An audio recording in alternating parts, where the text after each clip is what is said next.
Livro Oração Fervente, resumo por Dariane Batista. Estratégia 10. Seus relacionamentos. Unir uma causa comum.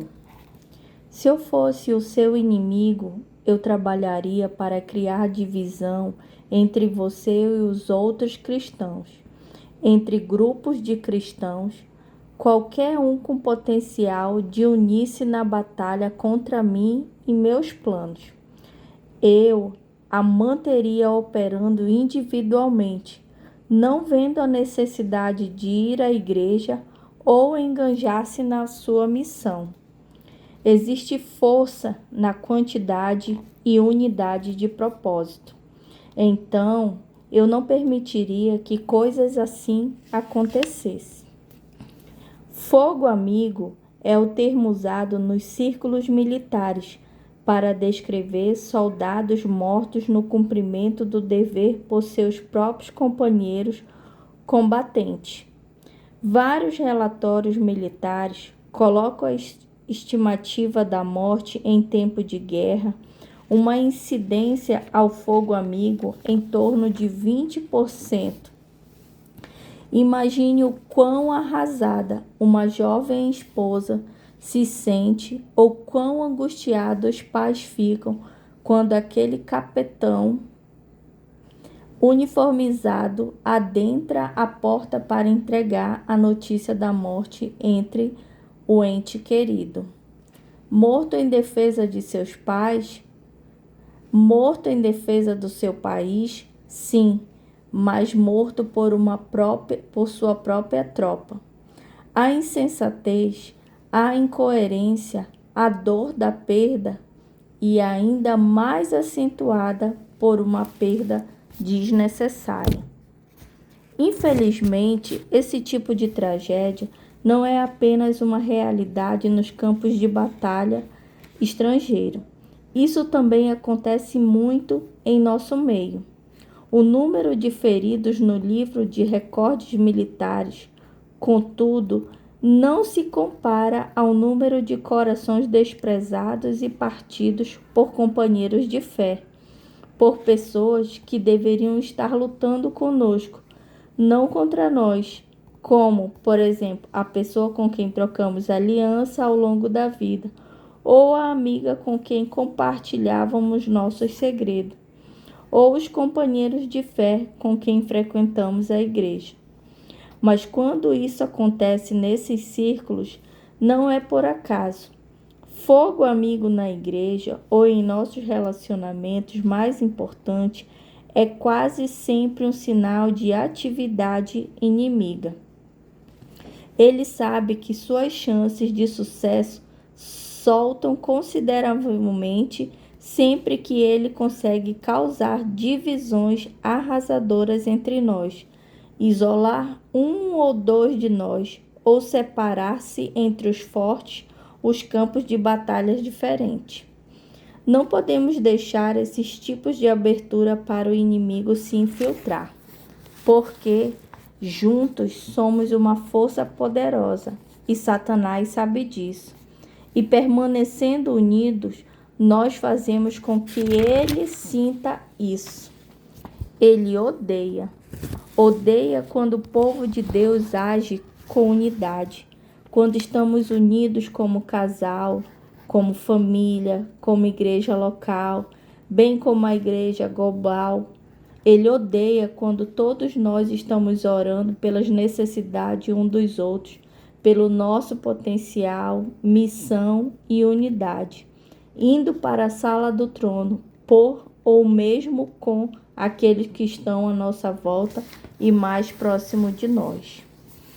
A oração nos ajuda a colocar o foco em coisas eternas e maiores do que as trivialidades que crescem e ganham uma importância que não merece.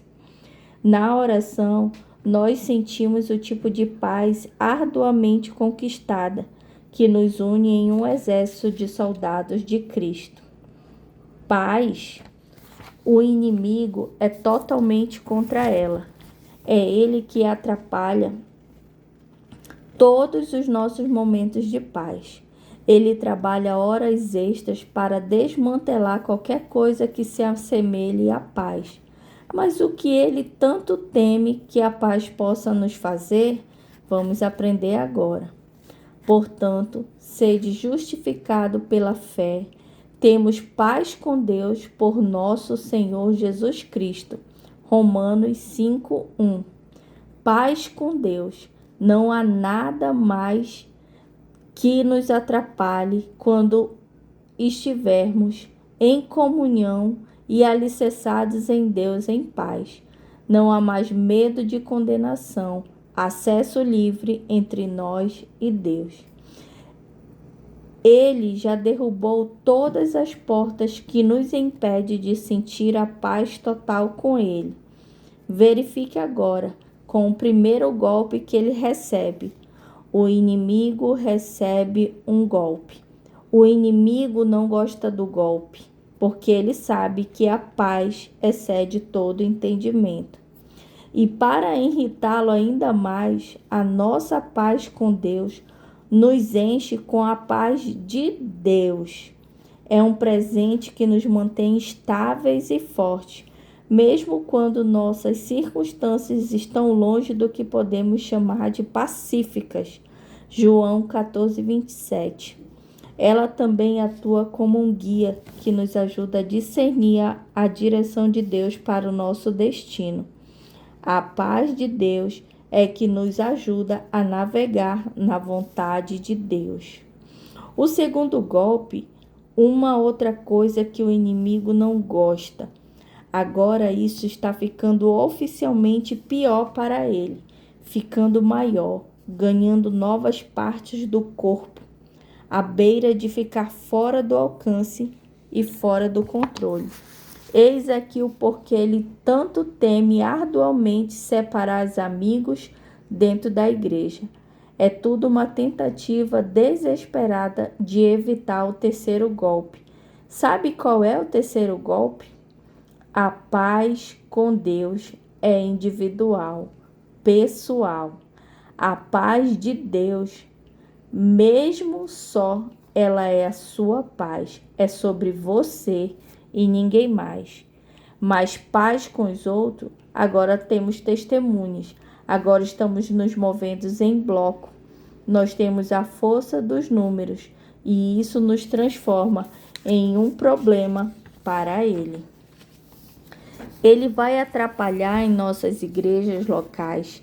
Ele vai tentar fazer agitação dentro dos meios, reclamação sobre os apóstolos, sobre os pastores, deficiência em uma pregação, ou em gestão do tempo, ou em seu estilo de liderança, ou o seu modo de mexer a cabeceira da cama. Ele vai ficar criticando, argumentando situações que muitas das vezes está direcionada à pessoa, induzida pelo próprio inimigo da paz.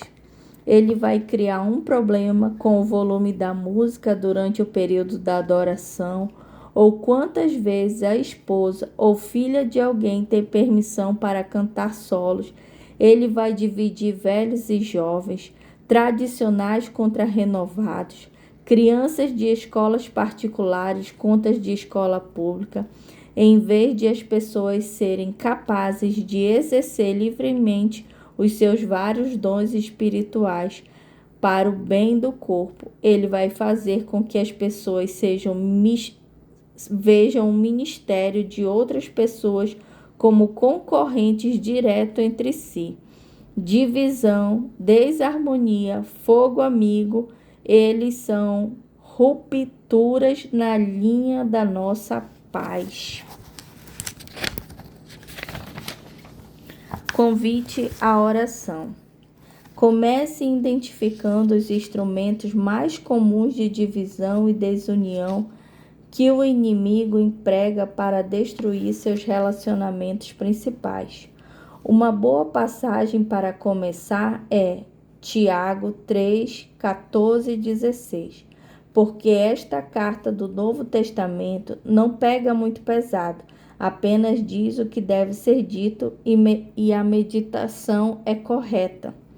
Contudo, se vocês abrigam no coração inveja amarga e ambição egoísta, não se glorie disso, nem negue a verdade. Esse tipo de sabedoria não vem do céu, mas é terrena. Não é espiritual, é demoníaca. Pois onde há inveja e ambição egoísta, aí há confusão e toda espécie de males. Diz em Tiago 3, 14 e 16. Quais são elas? Inveja, amargura, ambição egoísta, arrogância, confusão e todas as espécies de males vêm direto do domínio de Satanás. Assim, a partir de hoje, nós vamos elaborar uma estratégia de oração com paz em mente, que nos leve à paz do Espírito e também aos outros a quais amamos. Colossenses 3,15 diz: E a paz de Deus domine em vossos corações, para a qual também fostes chamado em um corpo e ser desagradável. 1 João 3,18. Meus filhinhos, não amemos de palavra nem de língua, mas por obra e em verdade. Contemplai a minha alegria, para que sejais de semelhante pensamento, tendo o mesmo amor, estando de acordo com uma só mente. Que nada seja feito com contenda ou por vanglória, mas por humildade de espírito. Cada um considere os outros melhores do que a si mesmo. Não atente cada um para suas próprias coisas, mas para qual também para as coisas dos outros. Filipenses 2, do 2 ao 4. A unidade entre os irmãos e irmãs coloca Satanás prontamente em seu lugar. E isso é algo que deveríamos nos motivar a ser vigilantes, encorajadores e misericordiosos, pois a unidade traz a paz, e a paz excede todo entendimento e abre as portas do céu para a nossa vida. Amém? Resumo. Por 1 hora inteira, aquelas pessoas não fizeram nada além de orar. Uma oração pessoal e apaixonada, como eu raramente vi em minha vida, fez mudar toda a minha trajetória de comunhão ao Senhor. Você quer fazer isso? Eu imagino assim, um tipo de oração que você tem feito enquanto nós compartilhamos essa breve jornada. Assim também imagino as orações que você vai continuar lendo e relendo nas suas paredes e quadros e dispositivos eletrônicos que você colocar para que a sua mente esteja diretamente relacionada diante do Senhor. Eu amo pensar, eu amo que compartilhamos juntos. Eu amo saber que você, minha amada irmã, está se unindo comigo e com milhares de pessoas em um único motivo, que é a oração. Peço-lhe para que realmente, ao usar este livro ou audiobook, faça compensar pelo valor que você teve de dedicar seu tempo ao ouvir e ler este livro. Faça da oração tanto a sua tábua de salvação quanto seu estilo de vida. Continue, sempre continue, não desista. Algo muito importante e poderoso acontece quando você coloca em suas orações e suas promessas em palavra e em ação. Então, cole nas paredes, cole no espelho do banheiro, cole no painel do seu carro, cole no seu escritório, coloque-as em qualquer lugar onde provavelmente você vai vê-la verbalizar em seu coração e ser transformada por ela.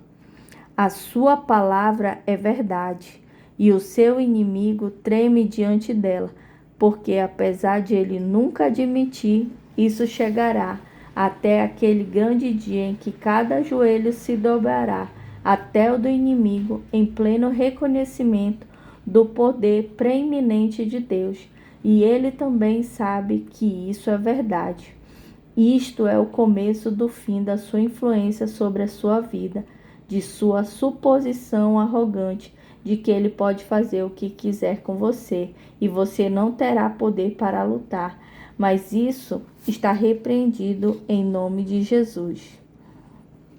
Entre orar e ter ação, ouça o que agora eu quero lhe dizer. Então ore com ações de graça. Não estejam inquietos por coisa alguma, Paulo disse, mas em tudo, pela oração e súplica com ações de graça. Sejam as vossas petições conhecidas diante de Deus. Filipenses 4:6.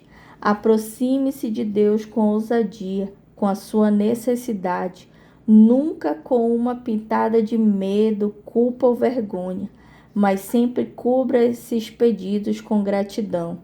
Você saberá que está confiando nele quando estiver simultaneamente sendo grata a ele, grata pelo que ele é, pelo que ele fez e pelo que ele está fazendo atualmente. Se você não sabe como orar exatamente, basta começar com gratidão.